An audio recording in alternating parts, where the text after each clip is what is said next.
हमारी नीदा जिस घर में जाएगी उस घर को जन्नत बना देगी, इतनी टैलेंटेड है। अरे अरुण जीजू के और उनके परिवार के तो भाग ही खुलने वाले हैं। ये बात तूने बिल्कुल सही कही बहू। अरे मेरी बेटी हीरा है हीरा, जिस घर में जाएगी उस घर को चमका देगी। अरे मम्मी रहने दो सर चढ़ाना अपनी बेटी को, कंगाल कर देगी कंगाल ससुराल वालों को।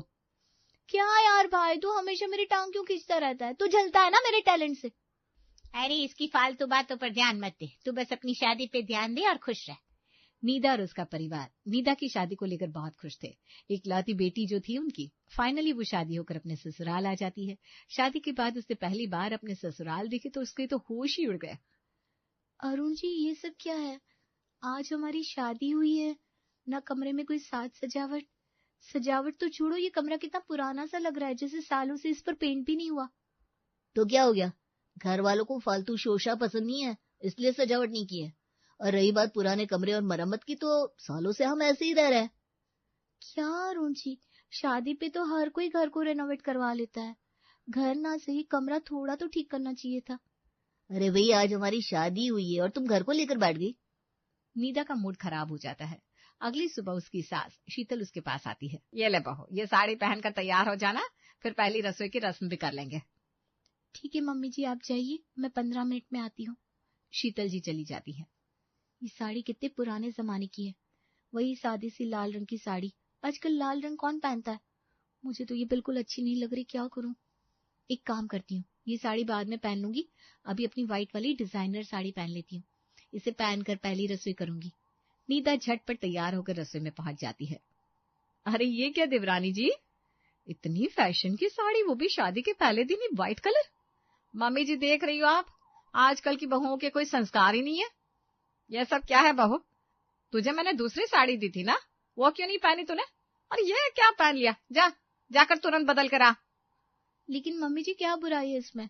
अरे समय के साथ सब बदल रहा है, व्हाइट पहनो या रेड, बस खुद को अच्छा लगना चाहिए। देख बहू, सफेद नहीं पहनना तो नहीं पहनना, जाओ बदलो और खाना बनाओ। बेचारी नीदा बेमन से साड़ी बदल लेती है। जैसे ही बाहर आती है तो पूरे घर पर नजर पड़ती है। कैसे लोग हैं ये? सब कुछ कितना उजड़ा हुआ सा पुराना सा है। अरे घर में कलर हो जाए तो चमकने लगेगा। दरवाजे भी कितने पुराने हो रहे हैं, ना एसी है ना कूलर, कहाँ आकर फंस गई मैं। खैर पहली रसोई बना देती हूँ, इससे पहले कि दोबारा डांट पड़ जाए। नीदा बड़े प्यार से रसोई में लग जाती है। वाह नीदा, क्या खाना बनाया तूने, तेरे ससुराल वाले तो तेरे खाने के दीवाने हो जाएंगे। मलाई kofta, pizza, restaurant style sandwich, चीज फ्रेंच फ्राइज, मीठे में रस मलाई, यार सब कितना अच्छा लग रहा है। नीदा खाना लगा देती है, सब लोग आते हैं। तो आज क्या बनाया है खाने में? मुझे तो बड़ी भूख लगी है। तेरी बीवी ने बड़ा समय लगा दिया खाना बनाने में, मेरी तो भूख से जान गले में आ गई है। सॉरी पीयूष भैया, स्पेशल खाना था तो टाइम लग गया बनाने में। ये लीजिए खाइए। खाने को देखते ही सबके मुंह खुले रह जाते हैं। अरे ये सब क्या अंग्रेजी खाना बना दिया, क्या जरूरत थी ये सब बनाने की? ये नए जमाने का खाना हम नहीं खाते। अरे बहू, बनाने से पहले एक बार अपनी मम्मी जी से पूछ लेती कि हम कैसा खाना खाते हैं। ये सब हमसे नहीं खाया जाएगा। देख रहे हो आप, देवरानी जी को अपने नंबर बनाने थे ससुराल वालों के सामने, अब ससुराल वाले नंबर प्लस की जगह माइनस कर रहे हैं। चुप करो तुम्हारा मुंह बंद नहीं रहता, हर वक्त चलता रहता है, किसी ने सुन लिया तो? एक बार खाकर तो देख लीजिए, क्या पता पसंद आ जाए। नहीं खा सकते तो नहीं खा सकते। और आंचल बहू, पति से खुसर पुसर बाद में करना, पहले हमारे वाला खाना बना कर लाओ, साग, कुरकुरी रोटी, दाल और अचार। जी मम्मी जी, बस थोड़ी देर में तैयार करके लाई। नीदा बेचारी टूटे मन से खाना हटा देती है और अपने कमरे में आकर अपनी भाभी सिया को कॉल लगाती है। अरे नीदा, क्या हुआ? शादी के पहले दिन उदास लग रही हो, सब ठीक तो है? भाभी ये लोग तो बहुत पुराने ख्यालात के हैं, मैं इन लोगों के बीच कैसे रहूंगी? ऐसा भी क्या हो गया, बताओ जरा। भाभी ऐसा नहीं कि ये लोग गरीब है या कंजूस है, ये कुछ और ही टाइप के हैं। इनको अपने पहनावे से, घर कैसा है, कौन सी चीज पुरानी होगी, किसी चीज से कोई मतलब नहीं है। क्या? ऐसे कैसे जीते ये लोग? पता नहीं भाभी, वॉशिंग मशीन ऐसा लग रहा है 15 साल पुरानी है, पर मजाले की नई मशीन ले आए। पूरे घर की दीवारों पे बच्चों ने निशान बनाए हुए, पर पेंट नहीं हो सकता। मेरा बनाया खाना भी नहीं खाया। नीदा देख, तू टेंशन ना ले, शांत हो जा। ये लोग बुरे नहीं है, बस सादे हैं। इनको माहौल से माहौल मिलकर चलना नहीं आता, बस तुझे थोड़ा बर्दाश्त करके चलना पड़ेगा। आखिर तेरी ससुराल है ना। आप सही कह रही हो भाभी, अब कर भी क्या सकती हूँ। निदा अपना मूड ठीक करने के लिए तेज म्यूजिक चलाकर डांस करने लगती है। म्यूजिक की आवाज सुनकर शीतल जी और आंचल वहां आते हैं। क्या बेशर्मी कर रखी है बहू, बंद कर म्यूजिक। कर देती हूँ मम्मी जी, लेकिन मैं तो बस डांस ही कर रही थी। देख बहू, हमारे घर में नाच गाना नहीं होता। अरे बेशर्मी की चीज होती है ये, हमें ये सब बिल्कुल पसंद नहीं है, इसलिए आज के बाद घर में ये सब ना देखूं। ठीक है मम्मी जी। निदा उदास हो जाती है। कई दिन बीत जाते हैं और एक दिन अरुण के बॉस और उनकी वाइफ घर आते हैं। दीदा, मेरे बॉस और उनकी वाइफ आज हमारे घर दावत पर आ रहे हैं। भाभी की मदद से अच्छा सा खाना बना देना। खाना तो मैं बना दूंगी, पर क्या? घर में एक भी अच्छा बर्तन नहीं है। वही पुराने स्टील के बर्तन है, वही कटोरी प्लेट। मैं बोल रही थी कि अच्छा सा चाइना का डिनर सेट ले आते तो मेहमानों के सामने अच्छा लगता। अरे कैसी बातें कर रही हो, पहली बार थोड़ी ना हमारे घर मेहमान आ रहे हैं। अरे सबको इन्हीं बर्तनों में खिलाते हम। अरे समझिए ना, घर में तो कैसे भी बर्तन में खा लो, पर 4 लोग घर की बात बाहर जाकर करते हैं, उनके सामने थोड़ी इज्जत बनानी पड़ती है। और अभी तो मेहमानों के आने में टाइम है, आप जाकर ले आइए ना। हमें ये सब ओवर एक्टिंग पसंद नहीं है निदा, हम सादे लोग हैं, सादगी में जीना पसंद करते हैं। ये शो ऑफ करने का ड्रामा हमसे नहीं होगा। मैं भाभी को भेज देता हूँ, वो तुम्हारी मदद कर देगी। ठीक है। मेहमान आते हैं। बॉस कहते हैं, अरे भैया अरुण, मुझे तो लगा था नई बहू आकर तुमको भी मॉडर्न बना देगी, पर तुम तो वही सादे सिंपल हो। अरे थोड़ा तो बदलो। अब क्या बताए सर, हम लोग सादगी में जीते हैं, दिखावा करना पसंद नहीं है। अरे अरुण, सादगी अच्छी बात होती है, पर सादगी और आलसी और गंवार होने में फर्क होता है। समझदारी यही होती है कि वक्त के साथ थोड़ा चला जाए। अरे पूजा बहन, माहौल के साथ चलने को लोग मॉडर्न होना बोलते हैं, पर सच तो यह है कि मॉडर्न होने के नाम पर लोग बेशर्मी अपना रहे हैं। नहीं बहन जी, ऐसा हरगिज नहीं है। अब आप खुद देखो ना, आजकल ऐसे बर्तन में खाना कौन खाता है। और ये जो खाना बना है, हमारे दादी नानी के जमाने में बनता था। सही कह रही हो पूजा, और वैसे भी आजकल के बच्चे ये सब नहीं खा पी सकते, इस माहौल में नहीं रह सकते। आप अपने हो बस इसलिए बोल दिया। बॉस और बॉस की बीवी फ्री का ज्ञान देकर खा पीकर फुर्र हो जाते हैं। ये सब बातें नीदा के दिल पर लगती है। माना मेरे ससुराल वालों से मेरी सोच नहीं मिलती, पर ऐसे कैसे मेरे ससुराल वालों की बेइज्जती करके चले गए, ये तो गलत बात है। अगले दिन नीदा अपने ससुराल वालों के साथ अपने ससुर वर्मा जी की भतीजी की शादी में गई थी।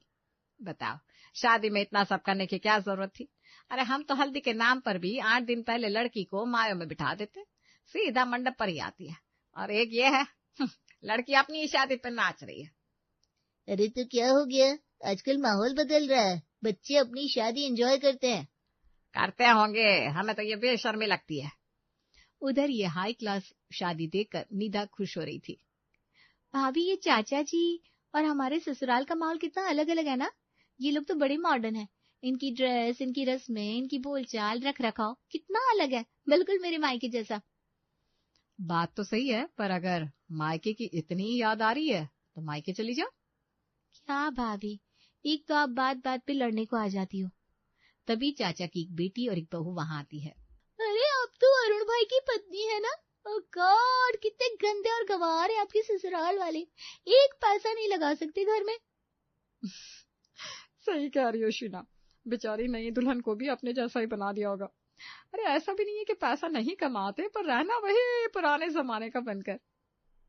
ओह गॉड भाभी, मैं तो किसी को बताती तक नहीं हूँ कि ये लोग हमारे रिश्तेदार हैं। और आप नीदा भाभी कैसे रह लेती हो इन गंवारों के बीच। ये लोग तो हर चीज में रोक टोक करते हैं, बर्थडे नहीं मना सकते, पार्टी नहीं कर सकते, डांस नहीं कर सकते, फैशन के कपड़े भी नहीं पहन सकते। बस करिए आप दोनों। अरे हम लोग आपके यहाँ मेहमान बनकर आए हैं और आप हमारी बेइज्जती कर रही हैं। और रहने तो, हम तो बस आपको आपके ससुराल वालों की सच्चाई बता रहे हैं। मैं अपने ससुराल वालों की सच्चाई अच्छे से जानती हूँ। मेरे ससुराल वाले सादे हैं, गवाह नहीं, तो उनके खिलाफ एक लफ्ज भी नहीं बोलना। ये सुनकर उन दोनों की बोलती बंद हो जाती है और नीदा गुस्से से घर आ जाती है। 2 दिन बाद उसके ससुराल वाले 2-3 दिन के लिए कहीं जाते हैं। जब वो वापस आते हैं तो उनके तो होश ही उड़ जाते हैं। अरे ये कहाँ आ गए हम, कहीं गलत पते पर तो नहीं आ गए। ये साफ सफाई, ये घर में नया पेंट, नया पंखा, कूलर, एसी और ये नया गेट, ये सब किसने किया? मम्मी जी, पापा जी, ये आपकी छोटी बहू यानी कि मैंने किया है। कितना सुंदर लग रहा है ना सब, बिल्कुल चाचा जी के घर जैसा। नीदा तुमको कितनी बार समझाया, घर की चीजों में दखल मत दो। घर के बड़े जो करते हैं वो सब सही करते हैं, क्या जरूरत है ये सब करने की? अरुण बिल्कुल सही कह रहा है बहू। अरे ये सब हम खुद भी तो कर सकते थे, पर हमने नहीं किया। हमारी बहू खुद को ज्यादा ही होशियार समझती है, तो ऐसे क्या पेड़ पर उगते हैं? आप सबको गुस्सा करना है ना कर लो, पहले तो इस नर्म मुलायम सोफे पर बैठो, खाना खाओ, फिर जितना डांटना है डांट लेना। नीदा सबके लिए नए नए सुंदर चाइना के बर्तन में खाना लगाती है, कांच के जग में पानी। अब पुरानी कुर्सियों की जगह नया डाइनिंग टेबल था। बस अब इसी की कमी थी। अरे हम क्या कोई मेहमान है जो ये सब चोंचलेबाजी जरूरी है? अरे और कमी क्या रह गई थी? ये नए नए बर्तन कांच के हैं, हाथ लगाते टूट जाएंगे। नहीं टूटेंगे मम्मी जी, एक बार खाओ तो सही। और खाना मैंने नया नहीं बनाया, खाना वही पुराना अपना देसी वाला बनाया है, कड़ी चावल रोटी राजमा। ये तो आपको पसंद है ना? भूख तो बहुत लगी है, अरे इतनी दूर से आए, बड़ी थकान भी हो रही है। मम्मी जी बाद में डांट लेना, पहले खाना खा ले, बड़ी भूख लगी है। हाँ सही बोल रहा है, बहू ने तो कर ली अपनी मनमानी। कितना पैसा खर्च कर दिया हमारा, अब कम से कम खाना तो चैन से खा लेते हैं। सब लोग खाना खाते हैं और अपने अपने कमरों में आते हैं।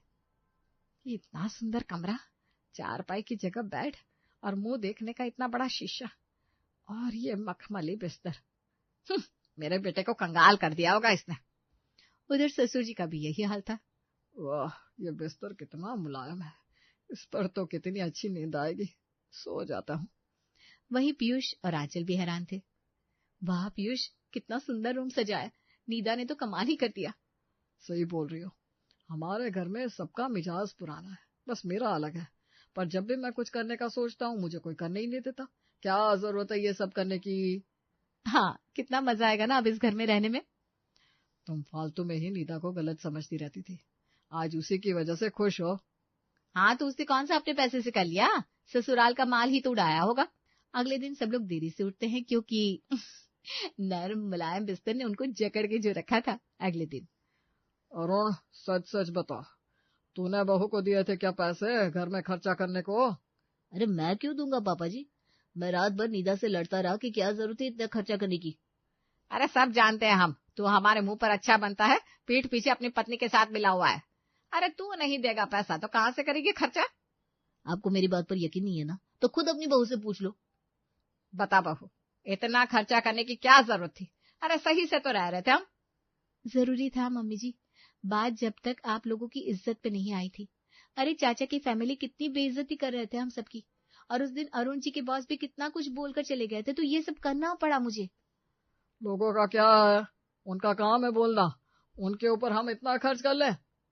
मैंने आप लोगों का खर्चा नहीं करवाया पापा जी, ये सब मैंने अपने पैसे से किया है। आपको याद है मेरी शादी पे मेरे घर वालों ने 10 लाख का चेक दिया था, बस उन्हीं पैसों से मैंने घर रेनोवेट करवाया है, घर के माहौल को थोड़ा बदलने की कोशिश की है। क्या मतलब अपने 10 लाख तुमने घर में लगा दिए? ओह गॉड, कोई भी बहू अपना इतना बड़ा अमाउंट ससुराल वालों पे कैसे खर्च कर सकती है? सही कहा भाभी, कोई बहू नहीं कर सकती, पर बेटी तो कर सकती है ना, और मैं इस घर को अपना घर मानती हूँ, तो हुई ना बेटी। ये सुनकर सारे घर वालों की बोलती बंद हो जाती है। किसी के पास बोलने को जैसे कुछ बचा ही नहीं था, सब एकदम चुप चुप से थे। बहू ने जो किया उसे लेकर वो खुश थे, पर इस बदलाव को अभी भी उन्होंने अपनाया नहीं था। एक दिन, अरुण जी आज मम्मी का बर्थडे है, क्या हम लोग सेलिब्रेट कर सकते हैं? अभी के लिए ना बहुत हो चुका है नीदा, सारे घर वाले खफा है तुमसे। अरे इतना बड़ा अमाउंट किसी अच्छे बुरे समय में काम आ जाता, तुमने ऐसे ही वेस्ट कर दिया। और मम्मी का बर्थडे, अरे आज तक मैंने अपना बर्थडे नहीं मनाया, तो मम्मी जी क्या खाक मनाएंगी?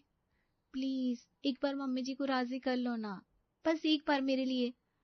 अरे कैसी फालतू की जिद कर रही हो, हमारे घर में बर्थडे में केक लाने को भी पाप समझते हैं, तुम गालियां पड़वाओगी मुझ पर। बस एक बार मेरे लिए प्लीज कर दीजिए ना, प्लीज प्लीज प्लीज।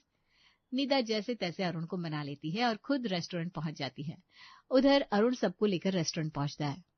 अरे अरुण, ये कैसे इंग्लिश जगह पर ले आया? तौबा तौबा, कैसे कपड़े पहनकर घूम रहा है, सब दुपट्टे तक नहीं पहने हुए। अरुण तू हमें यहाँ लाया क्यों है? अरे चलो तो सही, ये नीदा आज मुझे जूते पड़वाएगी। शीतल जी जैसी ये कमरे में एंटर हुई तो हैरान रह गई, क्योंकि फूलों और गुब्बारों की उन पर बारिश हो गई। हैप्पी बर्थडे मम्मी जी, आपको मेरी भी उम्र लग जाए। ये सब क्या है? इतनी साज सजावट, ये केक, इतना सारा खाना, और ये फूलों की बरसात। ये सब नीदा ने आपके लिए किया है मम्मी, वो आपका बर्थडे मनाकर आपको स्पेशल फील करवाना चाहती थी। प्लीज मम्मी जी, बहुत दिल से प्यार से आपके लिए तैयारी की है, इस बार डांट मत लगाना। जिंदगी कितने दिन की है पता नहीं, तो जिंदगी को महसूस तो करो, दायरों में बांध कर मत रखो। आओ ना, केक काटो। ये सुनकर शीतल की आंखें भर आती है। मुझे तो यकीन ही नहीं हो रहा कि कोई मेरे बारे में इतना सोच सकता है। क्या मैं भी जिंदगी को ऐसे जी सकती हूँ? बिल्कुल जी सकती हो मम्मी। ये सब आपकी बहू ने मुझे एहसास करवाया है कि बंदिशों में बनकर जीना जितना मुश्किल है, खुलकर जीना उतना ही आसान है। आज मैंने पहली बार शीतल को इतना खुश देखा है, तुम्हारी वजह से बहू। हाँ बहू, हम लोग मान गए कि तू सच में हमारी बेटी है, एक सच्ची और नई सोच की मालिक है। इसलिए आज से हम एक नए अंदाज में जिएंगे, और हाँ, तेरा ये मॉडर्न खाना भी जरूर खाएंगे। बोले तो पुराने जमाने का नया खाना? हाँ बिल्कुल।